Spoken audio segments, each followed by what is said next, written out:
Hola chicas, chicos. En este vídeo vamos a comenzar con cálculos estequiométricos en gases. Para ello, debemos introducir la ecuación general de los gases ideales, la cual nos dice que el producto de la presión por el volumen es igual a la cantidad de sustancia o moles del gas por una constante R y por la temperatura absoluta o temperatura en grados Kelvin. R se denomina constante de los gases ideales y es igual a 0,082 atmósferas por litro entre mol y grados Kelvin. La ecuación anterior es una generalización de las leyes experimentales de los gases ideales, es decir, ley de Boyle-Mariotte, ley de Gay-Lussac y ley de Charles. En la ecuación de los gases ideales, el volumen y la presión no se encuentran en unidades del sistema internacional.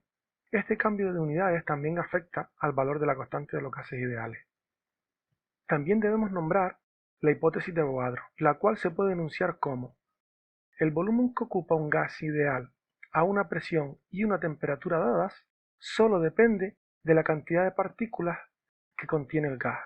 Esto significa que dos sustancias diferentes que se comportan como gases ideales ocuparán el mismo volumen a una presión y temperatura dadas si poseen la misma cantidad de partículas.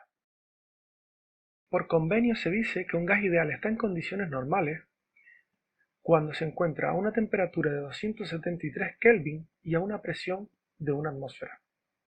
La hipótesis de Avogadro nos permite definir el volumen molar como el volumen que ocupa un mol de cualquier gas ideal en condiciones normales. El volumen molar es igual a 22,4 litros y se obtiene al despejar el volumen de la ecuación de los gases ideales, suponiendo que se tiene un mol de sustancia a una temperatura de 273 Kelvin y a una presión de una atmósfera. Definimos el estado de un gas como la presión, temperatura a la que se encuentra un gas, además del volumen que ocupa en un determinado instante. La ecuación general de los gases ideales nos relaciona las variables de estado de un gas ideal, es decir, podemos conocer una de sus variables de estado a partir del resto de variables. Además, la ecuación de los gases ideales también nos permite obtener la cantidad de sustancia o moles de dicho gas contenido en un recipiente, lo que resultará muy útil para la realización de cálculos estequiométricos con gases. Veamos algunos ejemplos de cómo utilizar la ecuación de los gases ideales. Se tiene un recipiente de 15 litros de nitrógeno en estado de gas a una temperatura de 15 grados centígrados y a una presión de una atmósfera. Calcular la cantidad de sustancia de nitrógeno. Nos están pidiendo los moles de nitrógeno. En estos cursos, cuando nos hablen de gases, siempre debemos tener presente la ecuación general de los gases ideales, porque les puede hacer falta, como es en este caso. Este problema se resuelve escribiendo la ecuación de los gases ideales, despejando la cantidad de sustancia e introduciendo los datos. Es decir, al despejar la cantidad de sustancia, obtenemos que es igual al producto de la presión por el volumen y todo dividido por la constante de los gases ideales y por la temperatura absoluta. Debemos fijarnos que la temperatura nos la dan en grados Celsius y que debemos pasarla a grados Kelvin. Lo que haremos con un asterisco y calculándola más abajo. Es decir, la temperatura absoluta es igual a 273 más la temperatura en Celsius, lo que nos da como resultado 288 Kelvin. Este valor lo introducimos en la ecuación anterior y nos queda que la cantidad de sustancia o moles es igual a 1 atmósferas por 15 litros entre 0,082 y 288 Kelvin. Simplificamos las unidades y realizamos el cálculo, lo que nos da una cantidad de sustancia de 0,635 mol de nitrógeno. Veamos un ejemplo más sobre cómo utilizar la ecuación de los gases ideales.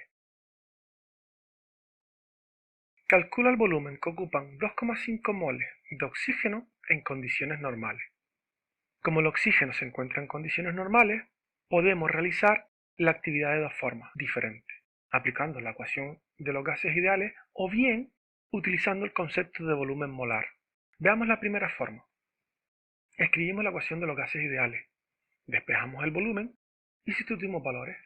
En el enunciado nos indican que son 2,5 moles de oxígeno, mientras que la temperatura y la presión son 273 Kelvin y una atmósfera, respectivamente, por estar el gas en condiciones normales. Al operar, nos quedará que el volumen que ocupan 2,5 moles de oxígeno es 55,97 litros. La segunda forma es aplicar el concepto de volumen molar. Como cada mol de gas ideal ocupa 22,4 litros en condiciones normales, el volumen que ocupará 2,5 moles será igual a la cantidad de sustancia por el volumen molar, es decir, 2,5 mol multiplicado por 22,4 litros por cada mol. Al operar, el mol se simplifica y nos queda 56 litros de oxígeno. Vemos que hay una pequeña discrepancia entre ambos resultados, pero ello es debido a los errores que se acumulan al redondear el valor del volumen molar y tomar la temperatura en condiciones normales como 273 Kelvin cuando realmente es 273,15 Kelvin. Ilustremos ahora los cálculos estequiométricos con gases mediante dos ejemplos. Leamos el enunciado de este ejemplo. El ácido clorhídrico reacciona con el aluminio produciendo hidrógeno en forma de gas y cloruro de aluminio. Calcular la cantidad de hidrógeno que se puede obtener en condiciones normales a partir de 13,5 gramos de aluminio. Nos están pidiendo la cantidad de hidrógeno molecular que obtendremos en el laboratorio. Cuando se mide la cantidad de un gas normalmente se hace en volumen, por lo que el resultado final se debe expresar en litros. Como ya va siendo costumbre, el primer paso es escribir la ecuación de la reacción y ajustarla. Al contar, vemos que el hidrógeno y el cloro están desajustados. En los reactivos el hidrógeno debería ser par, puesto que en los productos va a ser par. Multiplicamos por 2 el ácido clorhídrico. Ahora observamos que el cloro también debe ser par, ya que lo es en los reactivos. En los productos deberíamos de multiplicar el tricloruro de aluminio por 2. Esto nos desajusta otra vez el cloro en los reactivos, puesto que en los productos hay 6 átomos. Por tanto, volvemos a multiplicar por 3 de cloruro de hidrógeno, quedando 6 moléculas de cloruro de hidrógeno. Debemos volver a corregir el hidrógeno. Vemos que hay 6 en los reactivos, por lo que habrá 6 en los productos, cosa que se arregla escribiendo un 3 antes de las moléculas de hidrógeno. Ya solo queda ajustar el aluminio. Vemos que en los productos tenemos 2 átomos de aluminio y en los reactivos solo hay un átomo. Escribimos un 2 antes del aluminio en los reactivos. Volvemos a contar para revisar y vemos que está ajustada. El segundo paso. Pasamos la masa de aluminio que nos dan en el enunciado a mol. Para ello utilizamos la relación entre la cantidad de sustancia, la masa en gramos y la masa molar. De la tabla periódica obtenemos el valor de la masa molar del aluminio, que es 26,98 gramos por cada mol. Es decir, la cantidad de sustancia de aluminio es igual a 13,5 gramos entre 26,98 gramos por mol, lo que nos da como resultado 0,5 mol de aluminio. En el tercer paso aplicamos relaciones de proporcionalidad. Podemos decir que si 2 mol de aluminio producen 3 mol de hidrógeno, cuando tengamos 0,5 mol de aluminio se obtendrán X mol de hidrógeno, lo que matemáticamente se puede escribir como 3 mol de hidrógeno entre 2 mol de aluminio es constante y por tanto es igual a X entre 0,5 mol de aluminio. Despejamos X y obtenemos la cantidad de hidrógeno molecular obtenida en esta reacción, que es 0,75 mol. Solo queda el cuarto y último paso, que es pasar los moles de hidrógeno obtenidos a volumen, que es lo que mediremos en el laboratorio. Como estamos en condiciones normales, aplicamos el concepto de volumen molar, es decir, el volumen de hidrógeno contenido es igual al número de moles por el volumen molar, esto es 0,75 mol multiplicado por 22,4 litros mol, lo que nos da como resultado 16,8 litros de hidrógeno molecular. Este último paso también lo podríamos haber realizado aplicando directamente la ecuación de los gases ideales y el resultado obtenido sería el mismo. Veamos a continuación una reacción donde solo hay gases. Primero, leemos el enunciado. El amoníaco se sintetiza a partir de hidrógeno y nitrógeno molecular. Calcular el volumen de nitrógeno medido en condiciones normales necesario para hacer reaccionar 10 litros de hidrógeno. El primer paso es escribir y ajustar la ecuación de la reacción. Vemos que en los productos hay un átomo de nitrógeno y en los reactivos hay dos, por lo que multiplicaremos por 2 las moléculas de amoníaco. Esto hace que haya 2 por 3, 6 átomos de hidrógeno en los productos. Debemos multiplicar por 3 las moléculas de hidrógeno en los reactivos, para que también haya 6 átomos de hidrógeno. La ecuación de la reacción ya se encuentra ajustada. Ahora podríamos operar como siempre, pasando los datos a mol. Después, relaciones de proporcionalidad y por último, volver a pasar los datos a volumen. Sin embargo, como es una reacción entre gases, es más sencillo aplicar la hipótesis de Avogadro.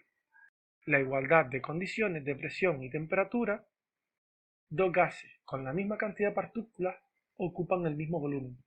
O lo que es lo mismo, los moles son directamente proporcionales al volumen.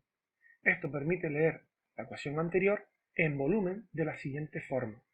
1 litro de nitrógeno molecular reacciona con 3 litros de hidrógeno para formar 2 litros de amoníaco, lo que significa que se pueden aplicar relaciones de proporcionalidad directamente en volumen. Escribimos 1 litro de nitrógeno entre 3 litros de hidrógeno es constante y por tanto es igual a X entre los 10 litros de hidrógeno que nos dan en el enunciado. Despejamos la X y obtenemos que el nitrógeno necesario para reaccionar con 10 litros de hidrógeno es 3,3 litros. Volvemos a repetir, se pueden aplicar relaciones de proporcionalidad directamente en volumen cuando tenemos gases y si las condiciones de presión y temperatura son las mismas. Con esto ya hemos terminado la unidad de estequiometría, pero antes de despedirnos, repasemos la forma de resolver problemas estequiométricos a estos niveles. Siempre que resolvamos un problema de estequiometría, debemos ser metódicos para evitar confundirnos o equivocarnos. De forma general, los pasos para resolver un problema de estequiometría son: primero, escribimos y ajustamos la ecuación de la reacción química. Debemos ser cuidadosos a la hora de ajustar la ecuación, puesto que si la ajustamos mal, aplicaremos mal las relaciones de proporcionalidad y el resultado final estará mal. Segundo, debemos de pasar los datos del enunciado que sean necesarios a mol para aplicar las relaciones de proporcionalidad. Tercero, una vez y se han pasado los datos a mol, se aplican relaciones de proporcionalidad para calcular la cantidad de sustancia en mol de lo que se nos pide. Por último, los resultados obtenidos en mol se deben pasar a magnitudes adecuadas para ser medidas en el laboratorio o en aquellas magnitudes que se nos indiquen. Bueno, ya con esto hemos terminado. Hasta pronto, chicos y chicas.